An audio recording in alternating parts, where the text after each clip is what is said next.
जो horticulture development officer है, इसमें एलिजिबिलिटी आपको, जैसे आप सभी को पता था कि एक बैचलर डिग्री इन हॉर्टिकल्चर और एग्रीकल्चर चाहिए। तो ये तो बहुत ही जरूरी है क्योंकि एग्रीकल्चर का एग्जाम है। सेकंड, इसमें एक चीज है कि इसमें इस एग्जाम को प्रीलिम्स और मेंस में कंडक्ट करा रहे हैं। प्रीलिम, मेन और इंटरव्यू। तो हमारे प्रोस्पेक्ट से देखा जाए तो इसमें क्या इंपॉर्टेंट है, वो है बेसिक हॉर्टिकल्चर।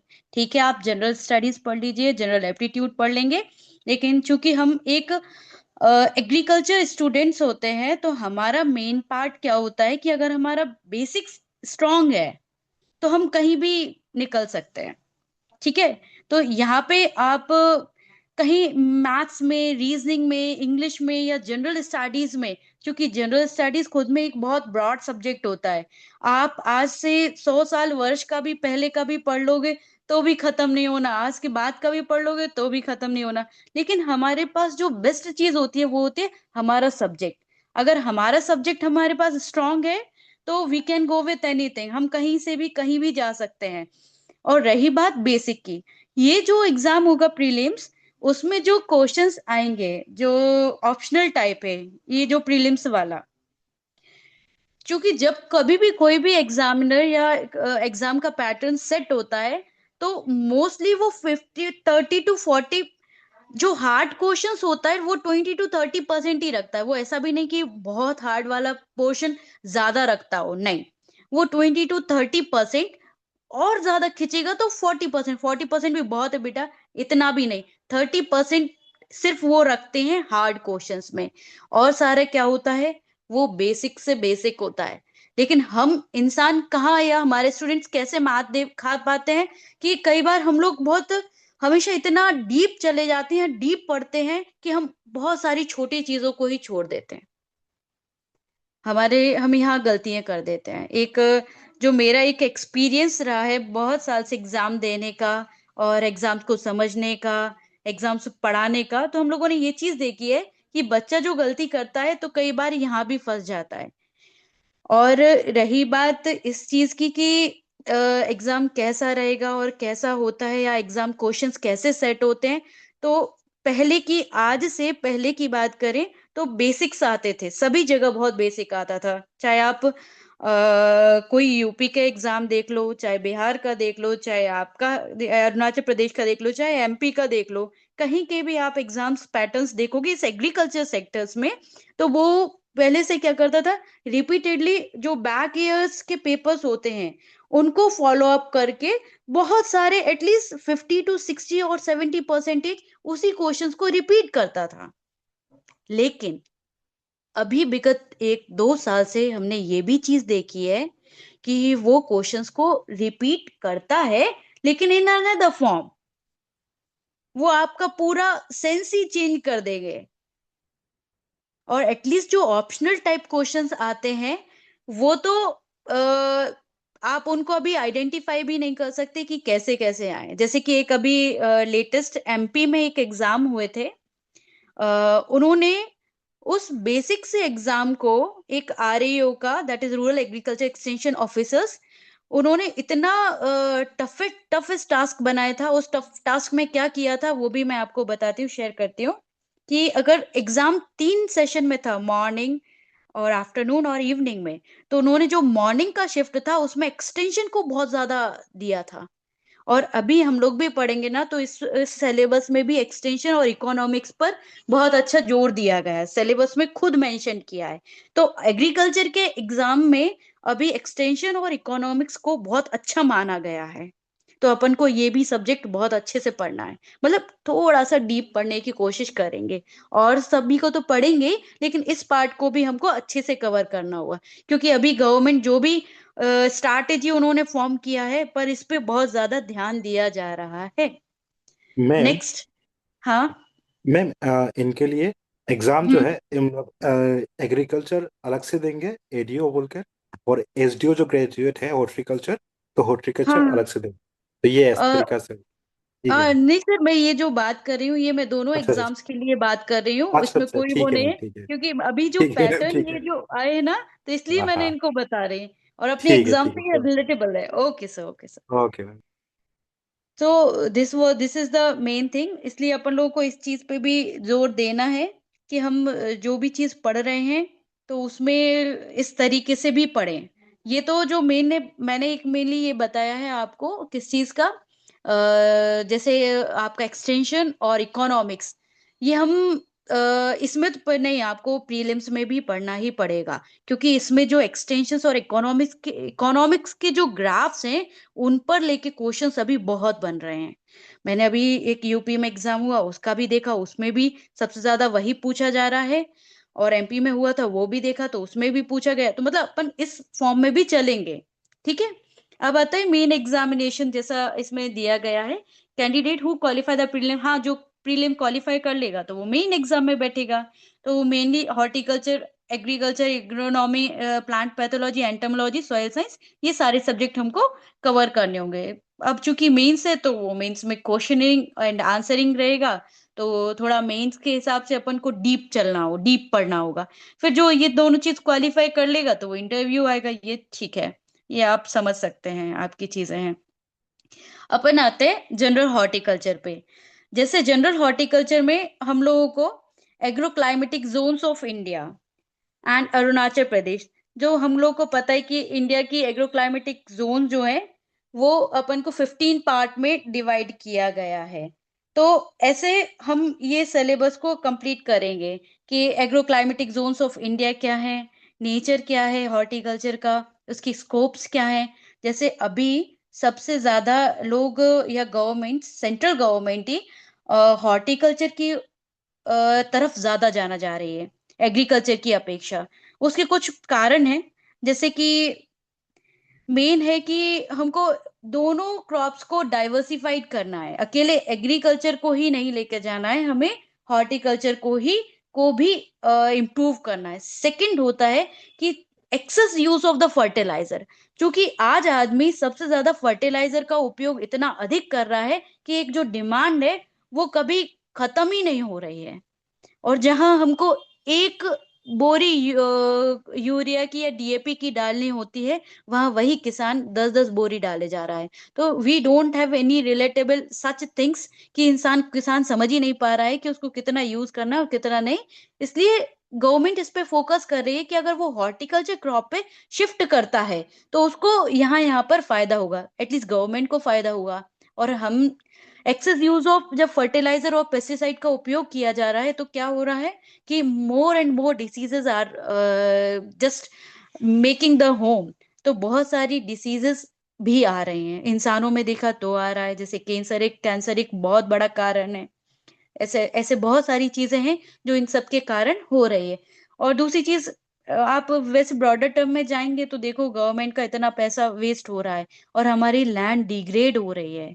और हमारे एग्रीकल्चर प्रोस्पेक्ट से जाएंगे तो हमको ये चीज पता होना चाहिए कि जब हम एक्सेस यूज ऑफ फर्टिलाइजर और पेस्टिसाइड कर रहे हैं और मोनोक्रॉपिंग पैटर्न पे चल रहे हैं तो हमारी लैंड डिग्रेड हो रही है, हमारा सॉइल स्ट्रक्चर, सॉइल टेक्सचर, सब चीज रप्चर हुए जा रहा है। ना ऑर्गेनिक मैन्योर है, ना ऑर्गेनिक फर्टिलाइजर लोग यूज कर पा रहे हैं, इसलिए लोग हॉर्टिकल्चर क्रॉप पे शिफ्ट कर रहे हैं। सेकेंडली एक और इम्पोर्टेंट वो है, हॉर्टिकल्चर क्रॉप क्यों इम्पोर्टेंट होती है एग्रीकल्चर की अपेक्षा, क्योंकि they use to give a higher income. जब वो एक बार शुरू करता है ना तो वो खत्म नहीं होता है ना। तो ये एक बहुत अच्छा इंपॉर्टेंट टास्क होता है और ये साल भर चलता रहता है। एक बार किसान ने कोई खेत में वीट लगाया, लेकिन अगर मौसम सही नहीं है, वो खराब हो गया और वो क्रॉप रप्चर हो गई, तो उसको वो सेशन खत्म ही नहीं, वो खत्म ही हो जाएगा, उधर कोई फसल का आपको कुछ नहीं मिलने वाला। लेकिन हॉर्टिकल्चर क्रॉप में मिलता है। ठीक है। तो ये ऐसे कुछ कारण रहते हैं जिसमें अपने हॉर्टिकल्चर क्रॉप, अभी आपके ही अरुणाचल प्रदेश में गवर्नमेंट कुछ बागवानी करके योजना लाए हैं, और एक अम्ब्रेला करके एक योजना है जिसमें सारे हॉर्टिकल्चर क्रॉप्स को, हॉर्टिकल्चर प्रोस्पेक्ट को, जिसमें हनी बी, मशरूम, इन सबको एक साथ लाया गया है, एक ही बैकग्राउंड के अंदर या एक अम्ब्रेला के अंदर ये सब चीजों को लाया गया है। उसका मेन एम वही है गवर्नमेंट का कि सारे फार्मर्स सभी तरफ से, अगर उसका हॉर्टिकल्चर क्रॉप खराब होता है या एग्रीकल्चर खराब होता है तो कम से कम उस पर बी अच्छा हो, बी कीपिंग से उसके पास हनी से वो पैसा कमा सके। साथ में अगर मशरूम कर रहा हो तो वो मशरूम में अच्छा कर सके। एटलीस्ट गवर्नमेंट अभी तो कुछ जगह ऐसे स्कीम्स तक लॉन्च करी है कि अगर कीवी फ्रूट्स, पर्सिमन, एप्पल इनको शोइंग करता है तो वो गवर्नमेंट अपन को सब्सिडी तो ठीक ही है, साथ में कुछ बैंक बैलेंस भी प्रोवाइड कर रही है। कुछ स्टेट्स में ये चीज लागू हुई है। जो एग्जॉटिक क्रॉप्स हैं, अगर उनको आप ग्रो कर रहे हो तो आपको कुछ फंड रेज होगा। ठीक है, तो मतलब all over we can say that government is just thinking about what are the good prospect we can lay on the horticulture background. ठीक है, so this is the something we are discussing about the general horticulture. So horticulture का क्या classification है, और इसका production क्या है, scopes क्या है, अरुणाचल प्रदेश में क्या है इसकी, और जनरल हॉर्टिकल्चर में जैसे कि आपकी वेजिटेबल्स मेनली अरुणाचल प्रदेश में कौन कौन सी वेजिटेबल का शोइंग करते हैं, फ्लावर्स क्या लगाते हैं, उसकी स्पाइसेस में कहाँ जाते हैं, मशरूम्स की क्या कल्टीवेशन है, और न्यूट्री सेंसिटिव हॉर्टिकल्चर क्या चीज होती है। मतलब हॉर्टिकल्चर में भी एक न्यूट्री सेंसिटिव अच्छे से अच्छा जो ज्यादा न्यूट्रिएंट्स दे रहा है वो वाला हॉर्टिकल्चर, किचन गार्डनिंग, ये सारी चीज के ऊपर हम इस जनरल हॉर्टिकल्चर में पढ़ेंगे। एक export potential of the horticulture crop according to the NH regions as the peri urban horticulture और द वर्टिकल फार्मिंग। एक अभी देखा जाए तो ये वर्टिकल फार्मिंग बहुत अभी हॉट टॉपिक है, we can say that. Vertical farming हुआ, एरोपोनिक्स हुआ, इस पे गवर्नमेंट बहुत ज्यादा ध्यान दे रही है। तो हम ऐसी चीजें कुछ कवर कवर करेंगे। और नेक्स्ट, व्हाट इज पोमोलॉजी। तो ये अब चूंकि horticulture we are going to study, so these are the main thing as pomology. Definition is its scope, importance and the production of the fruit crops in India, India में इसका कितना production होता है।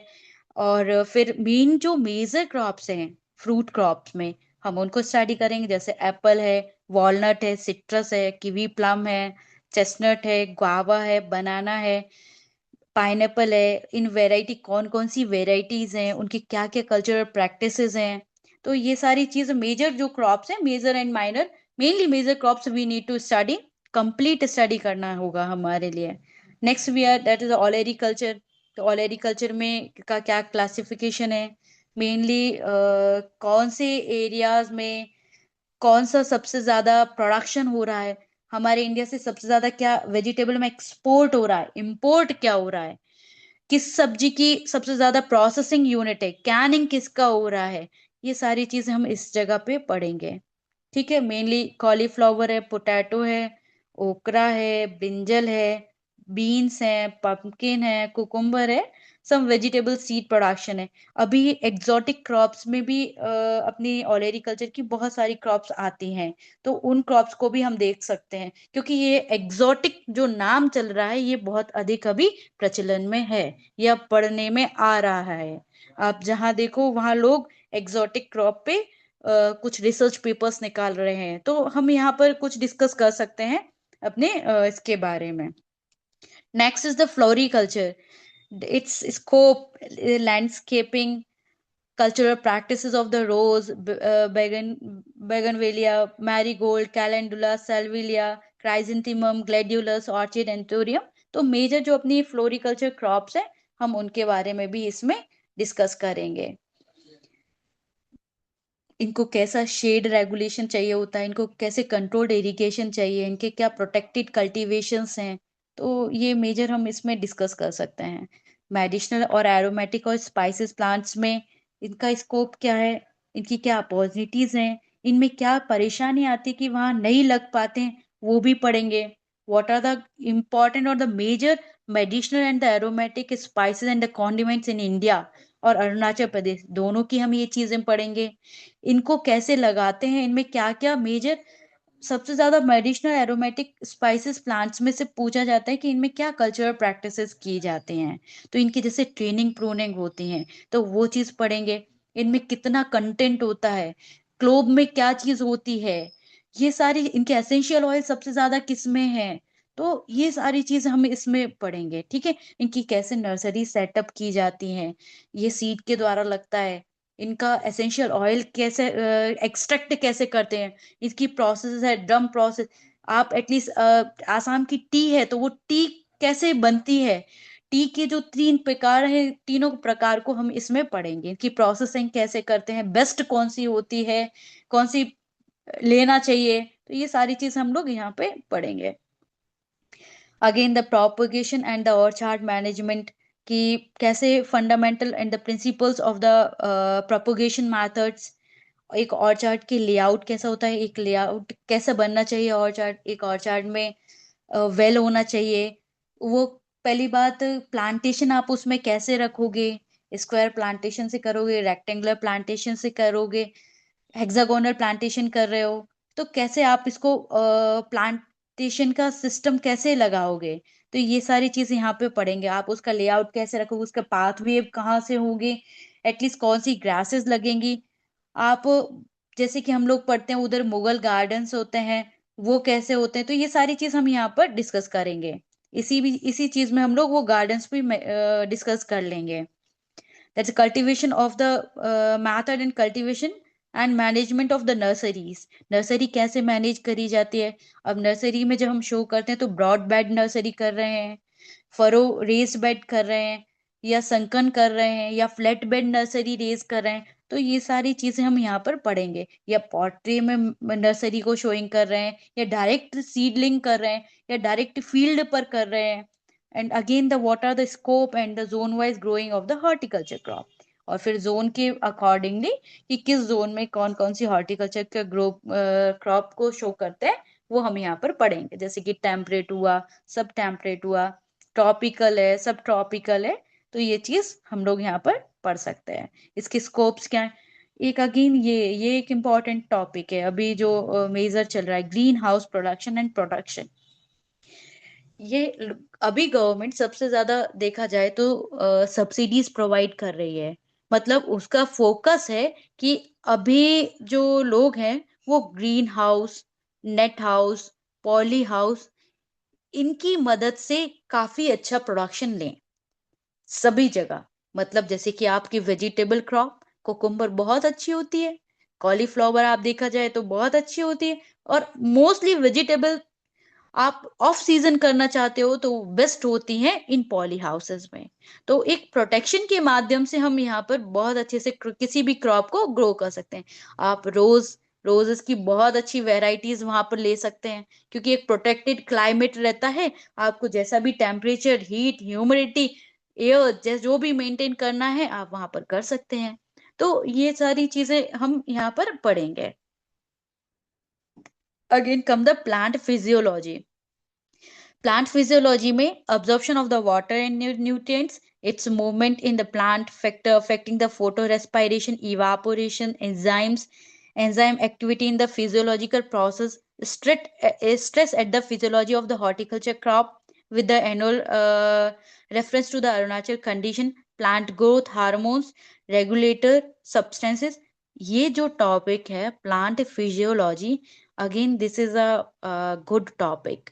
अभी लोग इस पे बहुत फोकस कर रहे हैं। बहुत सारे एग्जाम में फ्रिक्वेंटली इस पे से क्वेश्चंस आते हैं। अगर आप देखा जाए कि इसका जो जनरल पार्ट है, जो जनरल बेसिक हॉर्टिकल्चर, इस वाले पार्ट में से बहुत अधिक क्वेश्चंस आते हैं, क्योंकि इसमें जैसे कि प्लांट ग्रोथ रेगुलेटर्स के बारे में पूछा जाता है, आपको physiological effects of the plant growth hormones hormones के बारे में पूछा जाता है, इनका एप्लीकेशंस के बारे में पूछे जाते हैं। इसमें nutrient absorption of water and nutrient की बहुत सारी चीजें पूछी जाती हैं। फोटो रेस्पायरेशन के के बारे में पूछा जाता है कि किस कारण सेल में फोटो रेस्पायरेशन होती है, स्टोमेटा किस कारण बंद होता है, खुलता है, इस एंजाइम के कारण क्या होता है, तो ये चीजें बहुत ज्यादा अधिक पूछी जा रही हैं। अगर अभी आप फ्रिक्वेंटली 2-3 साल के कोई भी किसी भी जगह के क्वेश्चन आंसर्स देखोगे तो इस पे बहुत ज्यादा stress hormones, fruit drop hormone, IBA, gibberellic acids, तो इन सब के बारे में बहुत अधिक अभी एग्जाम्स में पूछे जा रहे हैं। तो ये एक बहुत अच्छा हमारे लिए बोल सकते हैं कि प्लांट फिजियोलॉजी जो है बहुत अच्छा है कि जिससे एग्जाम्स में क्वेश्चन आंसर पूछे जाते हैं और ये इजी होता है किसी को आंसर देने के लिए, क्योंकि इसमें बहुत ऐसा ज्यादा दिमाग लगाने वाली चीजें नहीं होती, जो होता है तो वो होता है वाला सिस्टम है। और कुछ ही पार्ट है कि जो हमको बहुत अच्छे से करना होता है और हमसे यहाँ से आंसर्स बन जाते हैं। ठीक है। Again, the genetics and the plant breeding. Elementary concepts, it's the principle of inheritance, interaction of the gene, linkage, crossing over, wild relation, resource of the resistance to the abiotic and the biotic stresses. अभी ये stresses के बारे में, abiotic और biotic stresses के बारे में भी एक बहुत सुनने में आ रहा है, एक बहुत प्रचलन में। तो आप जब हम कोई भी एग्जाम्स आता है ना, उस एग्जाम को भी देखा जाए तो गवर्नमेंट उस समय क्या चीज पे फोकस अधिक कर रही है, वो जरूर पेपर में आने की बहुत ज्यादा संभावना होती है। इसलिए कुछ मैं आपको बता देती हूँ कि यहाँ यहाँ से आने की ज्यादा संभावना है। Again, the quality and character of the fruit, vegetable, flower, plantation, crop, spices, medicinal and aromatic horticulture crops, breeding as modern science, classification of the crops according to the breeding behavior, breeding method, and the biotechnological tools for the improvement of the horticulture crop. So, what are the biotechnological prospects just used in the horticulture crop, जिनके कारण हमारी horticulture crop बहुत अच्छी हो रही है? तो इस सब के बारे में हम एक जेनेटिक्स एंड ब्रीडिंग का पार्ट उसमें पढ़ेंगे। Again, the soil science, it's the composition of the soil, soil texture, soil water, soil colloid, minerals, organics, and their nature and protection. Concept of the soil pH, theories and the concept of soil moisture. एक और चीज बताती हूँ, plant physiology के बाद जो एक किसी भी एग्जाम में एक मेजर बोलते हैं, जैसे हॉर्टिकल्चर का एग्जाम है, एचडीओ, तो इसमें भी हॉर्टिकल्चर के बाद सेकंड जो आप बोल सकते हो कि जहां से क्वेश्चंस बनते हैं, रेज होते हैं, वो सॉइल साइंस होता है। हॉर्टिकल्चर, कंप्लीट हॉर्टिकल्चर के बाद भी जैसे अपने पास बहुत सारे सब्जेक्ट्स हैं, आपका सॉइल साइंस है, जेनेटिक्स है, प्लांट फिजियोलॉजी है, इस एंटोमोलॉजी है, न्यूमरस थिंग्स है, सब चीज आएगा। और वो बेसिक हॉर्टिकल्चर जो उसने बोला है ना, उसमें ये मतलब नहीं कि अकेले यहीं तक क्वेश्चंस आए, वो अगेन एग्रीकल्चर में से कुछ भी पूछ सकता है। मतलब horticulture is again a part of the agriculture, so वो कंप्लीट एलाइड सब्जेक्ट्स में से भी कुछ भी पूछ सकता है, बेसिक्स, वो उसको नाम देगा बेसिक। तो ठीक है। अगेन, ये सॉइल साइंस अपने आप में बहुत इंपॉर्टेंट सब्जेक्ट होता है। जितना अच्छा हॉर्टिकल्चर है ना, उतना ही अच्छा यहाँ पर सॉइल साइंस है। आपको ये वाली चीज भी बहुत अच्छी स्ट्रॉन्ग करना चाहिए किसी भी एग्जाम को निकालने के लिए। ठीक है। जैसे कि इसमें और ये बहुत इजी है, कोई हार्ड एंड फास्ट बहुत सारा दिमाग नहीं लगाना होता, बहुत इजी है। Theories and the concept of soil moisture, characterization of dramatic mobilization of organic matter, humus, its formation, CN ratio, nitrification, significance, detail of the soil profile, land capability classification, survey, different type of microorganisms, soil texture analysis, soil acidity management. जैसे mainly इन सब में भी क्या चीज पूछी जा सकती है बेटा, जैसे कि एल्कलाइन सॉइल, एसिडिक सॉइल को कैसे रिक्लेम किया जाए। छोटा सा क्वेश्चन है, वन वर्ड आंसर है, आप दिया और निकले। तो बहुत ज्यादा ऐसा भी नहीं कि आपको बहुत सोचना पड़ रहा हो या बहुत गोल घुमा के कुछ पूछा गया हो, नहीं। नाइट्रिफिकेशन की प्रोसेस है, किस एंजाइम के द्वारा होती है, ये बात खत्म। तो आप इसमें ज्यादा दिमाग नहीं लगाना, और इजी टॉपिक है, we can easily cover these all things. Soil texture evaluation method, analysis, soil acidity का मैनेजमेंट कैसे किया जाता है, सॉइल एसिडिटी होती कैसे है, plant nutrition, manure and fertiliser में, definition of the essential plant nutrition, आपके एसेंशियल न्यूट्रिएंट्स कौन से होते हैं, प्राइमरी कौन से हैं, सेकेंडरी कौन से हैं। तो ये सारी चीज हमको, बेसिक न्यूट्रिएंट्स क्या है, ये सब चीजें इसमें हम पढ़ेंगे। बल्क डेंसिटी क्या होती है, और ये सारी चीज हम यहाँ पे पढ़ेंगे। इसी के साथ साथ एक और चीज याद है कि अभी गवर्नमेंट ने एक नेचुरल फार्मिंग प्रोस्पेक्ट एक वो निकाला है, नेचुरल फार्मिंग, प्राकृतिक खेती, जिसको government broad wide complete India में करवा रही है। ये सभी स्टेट्स में हो रहा है, अरुणाचल में भी हो रहा है, यूपी में हो रहा है, और सभी जगह हो रहा है। तो इस पे भी आप लोग और अच्छे से ध्यान दे के पढ़िएगा। ऑर्गेनिक फार्मिंग के बारे में इसमें क्वेश्चंस पुटअप होंगे। अरुणाचल प्रदेश ऑर्गेनिक फार्मिंग में कौन से नंबर पे है, अभी तक इससे पहले कितने पर रही है, नेचुरल फार्मिंग में उसका कैसा क्या रहा है, जीवामृत क्या होता है, घन जीवामृत क्या होता है, बीज अमृत क्या होता है, आच्छादन क्या होता है, दैट इज मल्चिंग क्या होती है, इसके आप नेचुरल फार्मिंग में क्या क्या इसके कंपोनेंट्स हैं, वो क्या होते हैं, तो वो हमको थोड़ा सा एक बार वो भी पढ़ेंगे, क्योंकि वो एक अभी सबसे ज्यादा इम्पोर्टेंट टॉपिक है इस एग्रीकल्चर डिपार्टमेंट में या अलाइड सब्जेक्ट्स में, हॉर्टिकल्चर एंड एग्रीकल्चर में। प्लांट पैथोलॉजी क्या है, ये again concept of the disease in plants, importance of plant diseases, क्या इसमें इंपॉर्टेंस है, क्लासिफिकेशन, क्या आप प्लांट डिसीज को classifications, varieties, various in the parasites and the non parasites, causes of plant diseases, stages of disease development and their microorganisms, disease of the fruit and plantation crop is their etology। Simple है कि plant pathology अपने जो जितना भी horticulture का crop रहेगा, that is चाहे वो आपका फ्रूट क्रॉप हो, चाहे वेजिटेबल क्रॉप हो, चाहे आपका मेडिसिनल एरोमेटिक क्रॉप हो, चाहे वो फ्लोरिकल्चर हो, चाहे वो साथ में मशरूम क्यों ना हो, मशरूम भी एक अभी एक अच्छा टॉपिक चल रहा है, अभी लोग बहुत ज्यादा इसके बारे में अवेयरनेस दे रहे हैं, मतलब इस पे क्वेश्चन उठ सकता है। तो इन सब में जितने भी मेजर पैथोजेंस वर्क करेंगे, जो डिसीज होंगी, उसके बारे में हम इसमें जाके पढ़ेंगे। ठीक है।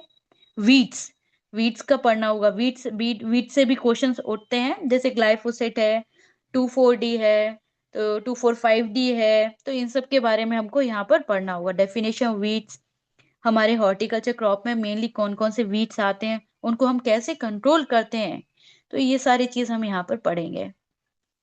Entomology, classification of the insect, insect को हम क्लासिफाई कैसे करते हैं, निमाटोड्स क्या होते हैं, उनका नेचर क्या होता है, मेनली जैसे ये पोटैटो का गोल्डन निमाटोड्स है, तो ये सारी चीज उनकी क्या साइकिल है, तो जो इम्पोर्टेंट इम्पोर्टेंट चीज है, जो इम्पोर्टेंट होता है जैसे गोल्डन निमाटोड पोटैटो का, तो यहाँ पर हम ये चीज मेनली पढ़ेंगे। और इंसेक्ट पेस्ट, मेजर कौन कौन से इंसेक्ट एंड पेस्ट होते हैं किसी भी क्रॉप के, तो वो सारी चीजें इस एंटोमोलॉजी के पार्ट में हम पढ़ेंगे, जैसे कि उनकी लाइफ साइकिल क्या है, कुछ पर्टिकुलर इंसेक्ट का हमें कंप्लीट लाइफ साइकिल तक पढ़ना होगा, कि कब वो ले एग को ले करते हैं, कब वो एडल्ट, कितना लाइफ का उनका एज होता है, कितने डेज का उनका एज होता है, वो कब एग से pupa larva again adult form में आते हैं, तो ये सारी चीज हम कुछ यहाँ पर पढ़ेंगे।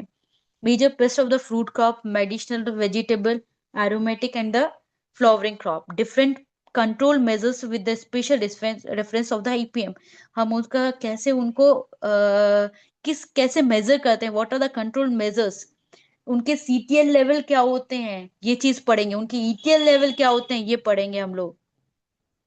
Classification of the insecticidal pesticide and their physical, chemical, and biological properties. The type of the formulation, different type of plant protection equipments, and its maintenance used in the field maintenance. Nematode and its pathogens relationship with the microorganisms, nature of damage and their life cycle. Similarly, we will study about the nematodes, उनकी क्या life cycle होती है, उनकी क्या relationship होती है एक micro organism के साथ, कैसे वो डैमेज करते हैं, क्या वो मेजर क्रॉप को बहुत ज्यादा नुकसान पहुंचा सकते हैं क्या, तो हाँ वो पहुंचा सकते हैं। तो ये सारी चीज हम यहाँ पर पढ़ेंगे एंटोमोलॉजी में। मेजर एंटोमोलॉजी का ये रहता है कि आपको मेजर क्रॉप्स के जितने भी इंसेक्ट, पेस्ट, निमाटोड्स रहते हैं, उनके बारे में हमको रटना ही होगा एटलीस्ट। अभी फिलहाल में अब वो तो ये नहीं पूछा जाता कि मैंगो में मैंगो होपर लग रहा है क्या, है ना, मैंगो होपर का नाम पूछा जाएगा, फिर आपको वो चारों ऑप्शंस में उनके बॉटेनिकल नेम से आप साइन पता करें कि मैंगो हॉपर कौन है और उस मैंगो में क्या लग रहा है।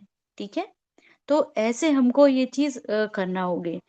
अभी बोला ना कि क्वेश्चंस तो वो आदमी बहुत या पेपर सेट करेगा तो बहुत बेसिक्स करेगा, लेकिन उस बेसिक में भी क्या बेसिक है वो कैसे उसका नाम चेंज कर देगा और आप उसको पकड़ पा रहे हैं, वो इम्पोर्टेंट टास्क होता है। कि क्वेश्चंस तो बहुत छोटा है कि मैंगो में मैंगो ऊपर लगता है, लेकिन मैंगो ऊपर का नाम अगर दिया गया है तो आर यू ऑप्टिंग दैट, क्या मैं उसको सिलेक्ट कर पा रहा हूँ, क्या मुझे वो याद है, तो वो इम्पोर्टेंट होता है। ठीक है।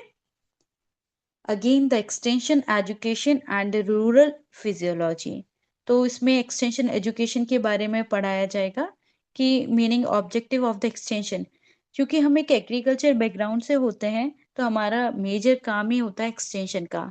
हम ऑफिसर्स एग्रीकल्चर में कोई से भी बन जाए, चाहे एचडीओ बन जाए, चाहे एईओ बन जाए, चाहे एटीएम हो जाए, चाहे बीटीएम, पर हमारा मेन काम क्या होता है, हम किसी भी जानकारी को किसानों तक पहुंचाते हैं। जब हम किसानों तक कोई भी जानकारी को पहुंचाते हैं तो इसका मतलब यह है कि हमारा extension, that is known as extension, कि हमारी जानकारी या कोई भी जानकारी को हम किसानों तक पहुंचा रहे हैं। तो कैसे पहुंचा रहे हैं, what are the aids we are using, हम क्या पत्र के माध्यम से या न्यूज़पेपर के माध्यम से, क्या रेडियो के माध्यम से पहुंचा रहे हैं। तो ये बहुत इंपॉर्टेंट टॉपिक है। मैंने आपको बताया था ना कि अभी रूरल चाहे एक्सटेंशन और इकोनॉमिक्स दोनों अपने लेवल पे बहुत अच्छे चल रहे हैं सभी जगह। तो इन दोनों टॉपिक्स को भी अच्छे से पढ़ना कि इसमें कैसे विजुअल एड्स का यूज कर रहे हो, या आप किस तरीके से कोई स्लाइड शो करते हैं वैसे पता चल रहा है, या पैम्पलेट बांटे जा रहे हैं, या कैसे किसानों तक कोई भी जानकारी पहुंच पा रही है, वो इस एक्सटेंशन एजुकेशन के फॉर्म में आता है।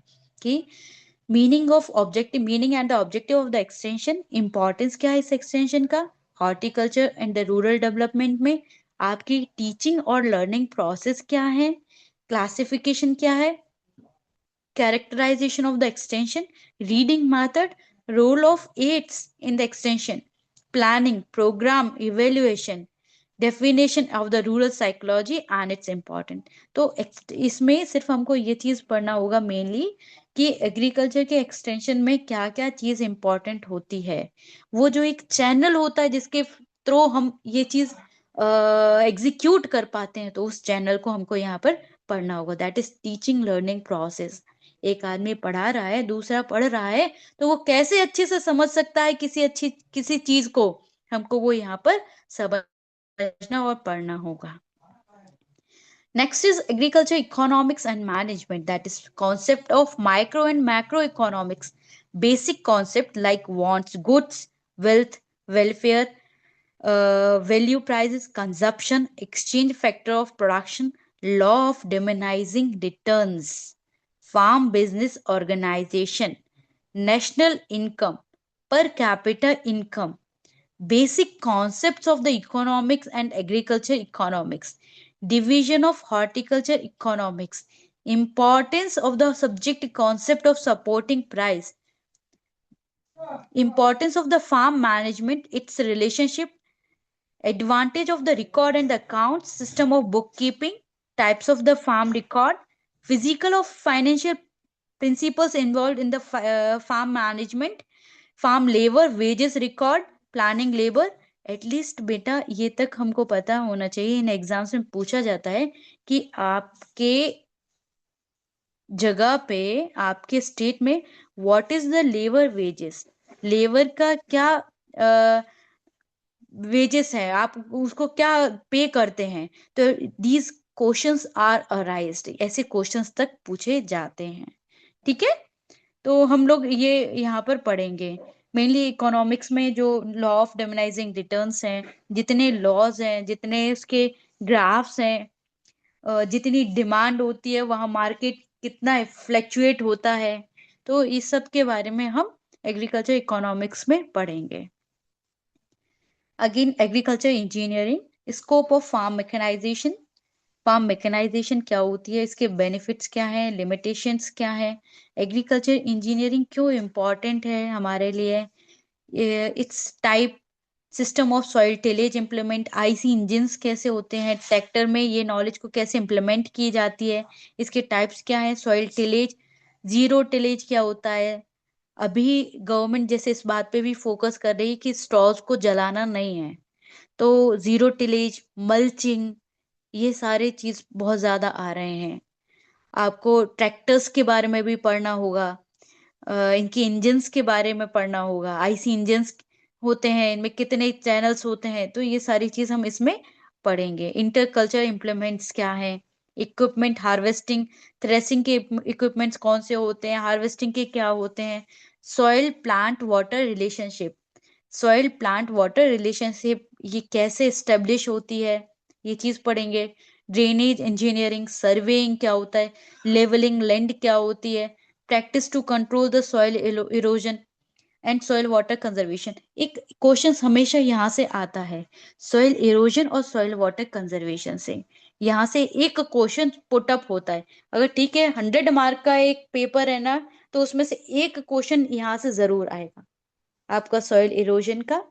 एटलीस्ट अभी एक एग्जाम में ये पूछा गया था कि सॉइल इरोजन में जो कण का इरोजन होता है, तो वो उसका डायामीटर क्या होता है, 0.002 mm के अप्रोक्स था शायद। तो वो ऐसे तक पूछ लेते हैं कई बार क्वेश्चंस। ठीक है, तो मेनली हमारे यहाँ कौन सा इरोजन सबसे ज्यादा होता है, वाटर इरोजन होता है कि सॉइल इरोजन होता है, तो ये सारी चीज हमको पढ़नी होगी। और इरोजन होता है तो फिर इसके कंट्रोल मेजर्स क्या क्या है, तो ये सारी चीज इसमें हम पढ़ेंगे। पोस्ट हार्वेस्ट मैनेजमेंट, अब चूंकि हॉर्टिकल्चर क्रॉप मेनली हम पढ़ रहे हैं, तो हॉर्टिकल्चर क्रॉप में पोस्ट हार्वेस्ट मैनेजमेंट एक बहुत अच्छा टॉपिक होता है। और यहाँ पर हमेशा लोग या कोई भी पेपर बनाने वाला अच्छे से ही सोच सकता है। जैसे जैसे कि बहुत बेसिक है कि सॉस में सॉस का पीएच कितना रखें, सॉस में एसिडिटी कितनी होती है, सॉस में शुगर कितना होता है, या आपका जो ये we can say that jam jelly, ये जैम जेली का पीएच पूछा जाता है।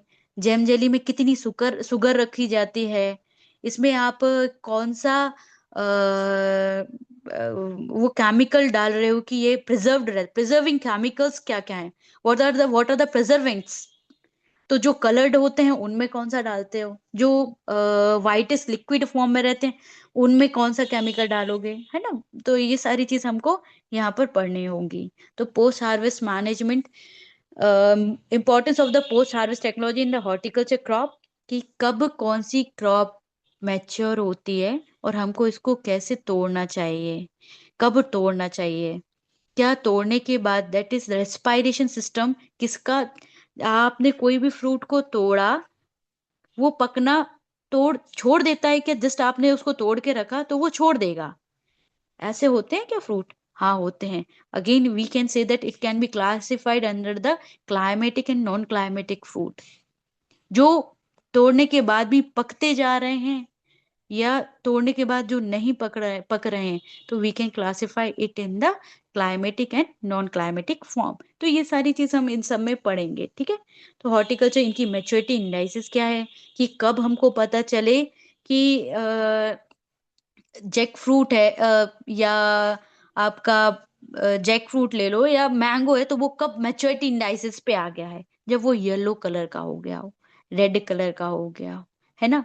ये इस चीज से हमको बताते हैं कि यहाँ पर हम मैच्योरिटी इंडाइसिस पढ़ेंगे। हार्वेस्टिंग कब करनी चाहिए, कितने दिन पे करना चाहिए, किसी फ्रूट की कैसे ग्रेडिंग की जाती है, उनकी वेजिटेबल्स की कब ग्रेडिंग करें, कैसे करें, कट फ्लावर्स क्या होते हैं, प्लांटेशन क्रॉप क्या होती है, लूज फ्लावर्स क्या होते हैं, इसको मार्केटिंग में किसकी अधिक डिमांड है, हमारे इंडिया से सबसे ज्यादा क्या एक्सपोर्ट हो रहा है, इंपोर्ट कौन सा फ्लावर आ रहा है, कहाँ से अच्छा, विश्व में कहाँ से सबसे ज्यादा एक्सपोर्ट होता है, सबसे ज्यादा इंपोर्ट कहाँ होता है, इंडिया से कौन सा एक्सपोर्ट हो रहा है। तो ये सारी चीज हम यहाँ पे पढ़ेंगे। को मेजर कौन कौन सी क्रॉप्स, एरोमेटिक स्पाइसेस क्रॉप्स हैं जो इंडिया में मेनली एक्सपोर्ट होती हैं या इंपोर्ट होती हैं, ये पढ़ेंगे। और आपकी पर्टिकुलर स्टेट से क्या चीज इंपोर्ट हो रहा है, एक्सपोर्ट हो रहा है। Prefactor affecting the quality control responsible for the determination of the horticulture produce, ऐसी क्या क्या चीजें होती हैं जो हॉर्टिकल्चर का प्रोड्यूस होता है उसको प्री फैक्टर इफेक्ट करते हैं, जो रिस्पॉन्सिबल होते हैं, हम वो यहाँ पढ़ेंगे। Physiological and biochemical changes in the hardening and delaying ripening process and pre harvest treatment. हमको हार्वेस्ट करने से पहले भी कौन कौन से ट्रीटमेंट करने चाहिए और कैसे करने चाहिए, चाहे ताकि राइपनिंग डिले हो सके। हमको अगर बहुत दूर तक कोई फल को पहुंचाना है तो हम उसको किस तरीके से या कैसे उसको ट्रीट करके रखें कि वो वहां तक वैसा पहुंच जाए। जैसे कि की बात करते हैं तो उसको विदाउट राइपिन ही हम उसको तोड़ के रखते हैं और एक्सपोर्ट कर देते हैं, और वहां किसी भी जगह जब पहुंच जाता है फिर जाके हम उसको राइपिन करते हैं। तो ये सारी चीजें हैं कि हम यहाँ पर ये पढ़ेंगे, ठीक है। जैसे डेफिनेशन ऑफ मार्केटिंग क्या है, मार्केटिंग कैसा होता है, लोकल मार्केट होता है, बाहर का मार्केट होता है, अगेन आप किसी चीज को एक्सपोर्ट कर सकते हो, एक्सपोर्टिंग मार्केट होता है। तो ये हम ये चीज पढ़ेंगे यहाँ पे, classification of marketing, special reference to the Arunachal Pradesh concept of marketing. एक मार्केटिंग में क्या दिक्कत आती है, लोकल मार्केट में क्या दिक्कत आती है, इसके सॉल्यूशन क्या है, गवर्नमेंट की क्या क्या पॉलिसीज हैं जो हम इस सबको प्रमोट कर रहे हैं, क्या इंपोर्टिंग एक्सपोर्टिंग के लिए कोई रोल प्ले करती हैं, या हॉर्टिकल्चर क्रॉप्स के लिए कौन कौन सी गवर्नमेंट पॉलिसीज हैं जो वर्क कर रही हैं। Again agro forestry and agro technology, इसकी डेफिनेशंस क्या होती है।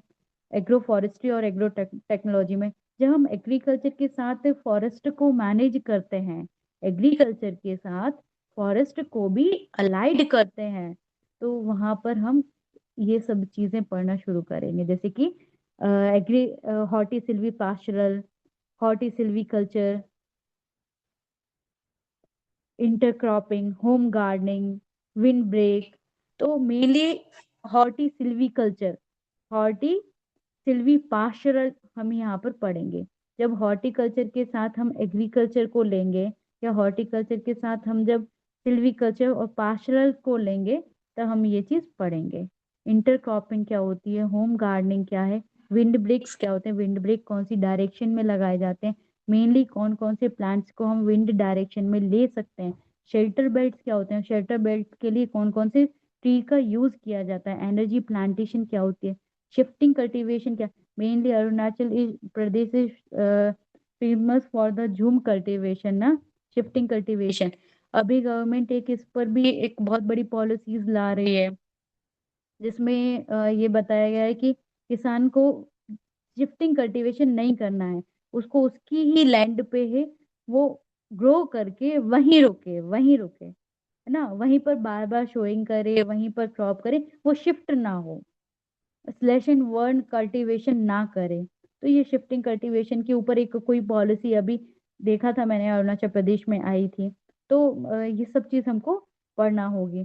Definition of agro methodology, objective, it's scope, weather and climatic use of remote sensing and technology in agriculture and its type, cloud precipitation, hail and frost and its effect. तो ये कैसे cloud आप बना सकते हो, क्लाउड का formation कैसा होता है, ये भी आप यहाँ पर पढ़ना होगा हमको। प्लांट की ग्रोथ पे ये सारी चीज कैसे इफेक्ट करती हैं, ये चीज पढ़ेंगे हम। एग्रो मैथोडोलॉजी कैसी क्या क्या चीजें होती हैं, ये हम यहाँ पर, रिमोट सेंसिंग क्या है, ये सब पढ़ेंगे। तो these are the main topics we are going to cover in this exam. So these are the main things। जैसे आप मशरूम में हम बटन और ऑयस्टर पढ़ेंगे कि ये पैडी स्ट्रॉ मशरूम्स होते हैं, उनकी सबस्ट्रेट स्टेरलाइजेशन हो, उनका टेम्परेचर क्या रखते हैं, ह्यूमिडिटी क्या रखते हैं, क्योंकि इसमें एक मशरूम का भी कहीं पर वो था। न्यूट्री सेंसिटिव हॉर्टिकल्चर्स में हम माइक्रो न्यूट्रिएंट रिच क्रॉप्स होती हैं उस पर फोकस कर सकते हैं, क्योंकि अभी न्यूट्रिशनल सिक्योरिटी एक अच्छा ब्रॉड टर्म चल रहा है कि आदमी चाहता है कि खाने के बाद उस पे ताकत वाली चीजें कैसे आएंगी। तो गवर्नमेंट ने इन सभी के लिए, जैसे अभी आपको एक मैंने बताया था, प्राकृतिक खेती, दैट इज नेचुरल फार्मिंग, उसका भी यही एक प्रोस्पेक्ट है कि आदमी चाहे खुद की ही फार्म पर जो भी ग्रो करे वो खुद ग्रो करके खुद ही खा ले, या अगर एक्सेस में प्रोड्यूस हो रहा है तो वो उसको बेच दे, लेकिन no use of the chemicals, no use of the fertiliser, no use of the pesticides.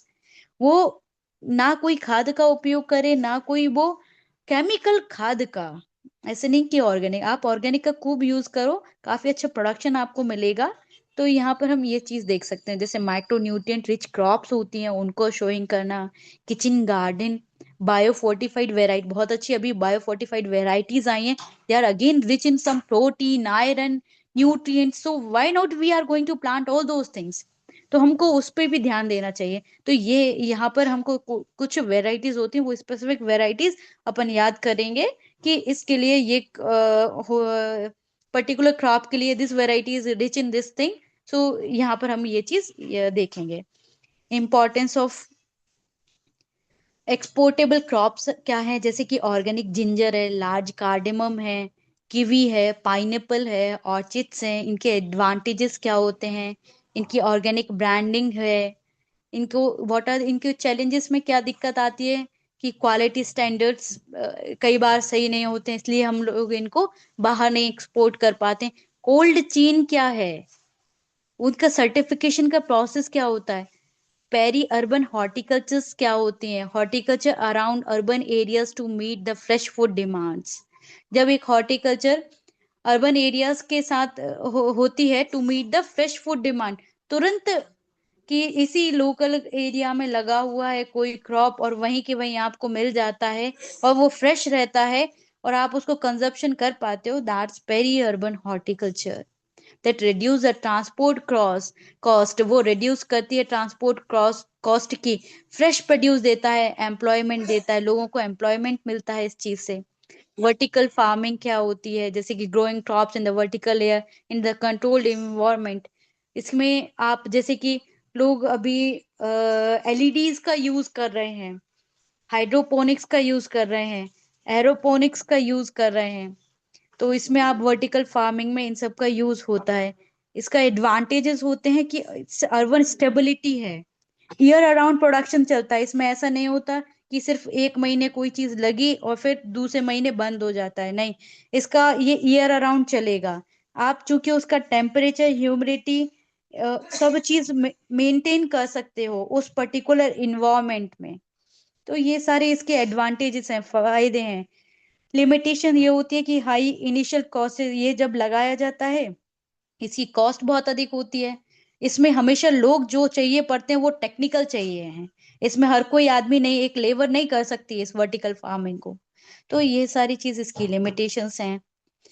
अ, ये मेन है। और क्या इस एग्जाम के लिए कि फ्रूट फ्रूट का प्रोडक्शन जो है हमको ये पढ़ना होगा, मेनली जो डाटा वेराइटीज हैं, डेटाज हैं, जो इंडिया में कौन से नंबर पे मेजर फ्रूट क्रॉप्स आ रहे हैं, अरुणाचल प्रदेश कौन से पर लाई कर रहा है, वहां पर सबसे ज्यादा फ्रूट का प्रोडक्शन कैसा है, किस फ्रूट का है, वेजिटेबल का कौन सा है, कितना इंपोर्ट हो रहा है, कितना एक्सपोर्ट हो रहा है, कौन सा स्टेट कौन से नंबर पे है, ये सारी चीज हमको मेनली पढ़ना होगी। हमारे क्या एग्रो क्लाइमेटिक डाइवर्सिटीज हैं, टेम्परेट क्रॉप में कौन कौन से आ रहा है, टेम्परेट में आपका एप्पल, वॉलनट, प्लम हुआ, कीवी आ जाता है, सब ट्रॉपिकल में सिट्रस, बनाना, पाइनएप्पल होते हैं। तो मेजर जो क्रॉप्स है हमको उनको पढ़ना होगा, उनका पूरा कल्टीवेशन पढ़ना होगा कि उसकी सॉइल कैसी चाहिए पड़ती है हमारे लिए, एप्पल के लिए it should be the well drained, इसका प्रोपगेशन कैसे होता है, इसका ग्राफ्टिंग से होता है, स्पेसिंग, स्पेसिंग पूछी जाती है एग्जाम्स में कि एप्पल की स्पेसिंग क्या है, 6x6 है। आपका ड्वार्फ बनाना है तो उसकी क्या स्पेसिंग है, अगर आप कोई चीज हेक्सागोनल में लगा रहे हो तो उनकी स्पेसिंग कैसे रखोगे। तो ये चीज मेनली पूछा जाता है। दीज आर गुआवा की जैसे कुछ वेराइटीज होती हैं, इलाहाबाद सफेदा, तो ये किस चीज की वैरायटी है, गुआवा की है। तो मेनली हॉर्टिकल्चर क्रॉप्स में हम लोगों को वैरायटी पर भी ध्यान रखना पड़ता है कि क्यों किसकी वैरायटी वैरायटी है, तो वो पाइनएप्पल की है। कुछ कौन कौन सी क्रॉप है जो सॉइल टॉलरेंट है, ये भी ये कभी बहुत अच्छी चीज है कि ये पूछा जाता है एग्जाम्स में कि सॉल्ट रेसिस्टेंट कौन कौन से, क्योंकि कुछ पार्ट में इंडिया में ये कभी सेलाइन कंडीशन देखी जाती है तो इस पे से एग्जाम आ रहा है, या ड्रॉट कंडीशन देखी जा रही है। तो दोनों चीजों पे क्वेश्चंस बनते हैं कि डॉट रेसिस्टेंट कौन सी है, डॉट को ससेप्टेबल कौन कौन सी है, स्ट्रेस को कौन कौन का ससेप्टेबल क्रॉप है, या सॉल्ट रेसिस्टेंट कौन कौन सी क्रॉप है। तो ये चीज हमको पढ़ना होगी दोनों तीनों में कि मेनली फ्रूट क्रॉप्स में डेट पाम रेसिस्टेंट कर लेती है, जहाँ पर सेलाइन कंडीशन में भी लगता है डेट पाम। तो ये चीज हमको मेनली देखना होगा। उनकी क्या क्या चीज कल्चरल कल्टीवेशन प्रैक्टिसेस हैं, मेनली किस में क्या चीज होती है, कल्चरल प्रैक्टिसेस किस किस में क्या होती है, वो पढ़ना होगा। सीड्स होते हैं, सीड का देखना, सीड पढ़ेंगे अपन लोग। तो ये सारी चीजें हैं, इनके प्रोपोगेशंस किसका होता है, किसके द्वारा होता है। रोज का कटिंग बडिंग के द्वारा होता है, ये खुद में एक कट फ्लावर है, लूज फ्लावर है।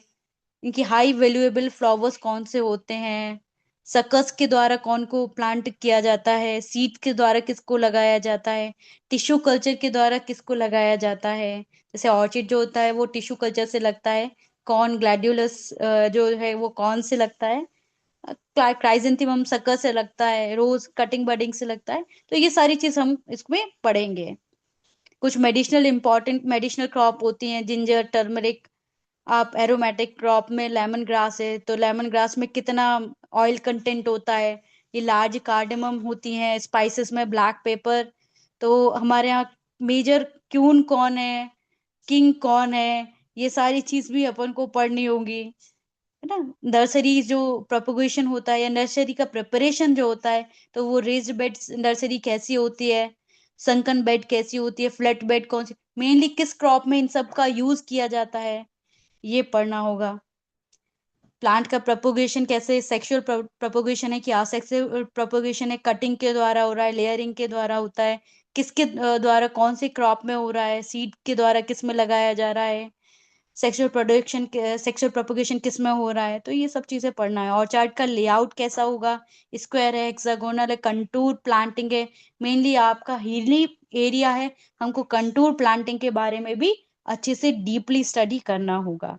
नर्सरी को हम कैसे मैनेज कर सकते हैं, साइट सिलेक्शन के द्वारा, मदर प्लांट हार्डनिंग, इससे ये नर्सरी मैनेजमेंट कर सकते हैं। तो ये सब चीज हमको पढ़ना होगा। प्लांट की जब फिजियोलॉजी पे आते हैं तो हम एब्जॉर्प्शंस देख सकते हैं कि प्लांट का जो एब्जॉर्प्शन और मूवमेंट होता है वो मेनली ऑस्मोसिस, डिफ्यूजन, ट्रांसपिरेशन, पुल। तो ये ऑस्मोसिस में या डिफ्यूजन में कौन सा पर्टिकुलर एलिमेंट है जो रिस्पॉन्सिबल होता है। तो ये यहाँ से कई बार क्वेश्चंस उठते हैं, तो हम यहाँ ये चीज डिस्कस कर सकते हैं। फोटो रेस्पायरेशन के लिए कौन सा पर्टिकुलर एलिमेंट्स, मिनरल्स रिस्पॉन्सिबल होते हैं, कौन सा पार्ट होता है, कहाँ पर, कब स्टोमेटा ओपन होता है, कौन से प्लांट में लोअर साइड में होता है, किस प्लांट में अपर साइड में होता है। ये सारी चीज हम डिस्कस करेंगे। प्लांट की ग्रोथ हार्मोन कौन से हैं, जैसे कि ऑक्सिन, जिब्रेलिन, साइटोकाइनिन, वही उनके फंक्शंस क्या होते हैं। जिब्रेलिन क्या करता है, स्टेम को इलेंगेट करता है, या ये भी एक अगेन स्ट्रेस हार्मोन है। तो ये चीज हमको पढ़ना होगा। इथाइलिन राइपनिंग एक हार्मोन है ना। तो ये पढ़ना होगा हमको।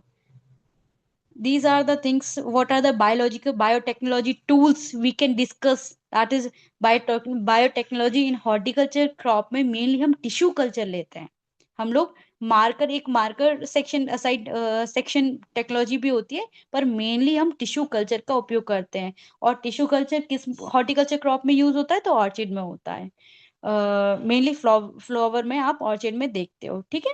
वैसे टिश्यू कल्चर का तो सबसे एक कॉमन एग्जांपल होता है G9 वैरायटी, है ना आपके, ये बनाना की, तो वो उसमें मेनली यूज हो रहा है अभी, काफी अच्छा प्रोडक्शन देती है।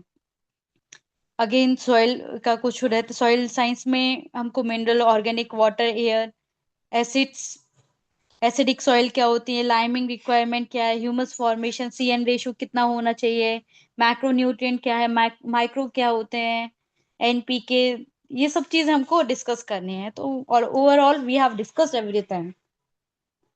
सो do you have any questions, do you want to ask anything? I think I have discussed complete syllabus.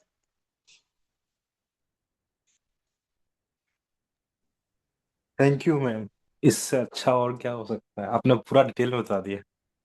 हाँ। बच्चे लोग को अपने बारे में बता दीजिए, इन लोग तो पूछेंगे नहीं, आप बता दीजिए। फिर क्लासेस हम लोग मंडे से ऐसे शुरू करते हैं। Yes, Again, so what you want to know about me, let me know. First, since I am giving my introduction, myself Shivani Sharma.